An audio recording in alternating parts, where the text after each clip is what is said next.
సేమియా ఉప్మా తయారు చేస్తున్నానండి. ముందుగా సేమియాలు వేగిస్తున్నాను. మినపప్పు, ఆవాలు, పచ్చెనగపప్పు అండి, అల్లం వెల్లుల్లి, కరివేపాకు, పచ్చిమిర్చి, ఉల్లిపాయ అండి. ఇది బాగా వేగిన తర్వాత టమాటా వేస్తాను. టమాటా, గ్లాసు వాటర్ అండి, కొద్దిగా ఉప్పు.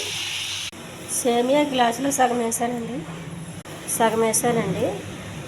గ్లాసున్నర నీళ్ళు సరిపోతాయి. బాగా మరిగిన తర్వాత సేమియా ఉప్మా రెడీ అయిందండి. ఇది దగ్గరికి అయినాక దించేయడమే. ఈ ఛానల్ నచ్చితే సబ్స్క్రైబ్ చేయండి, షేర్ చేయండి, లైక్ చేయండి. సేమియా ఉప్మా రెడీ అండి.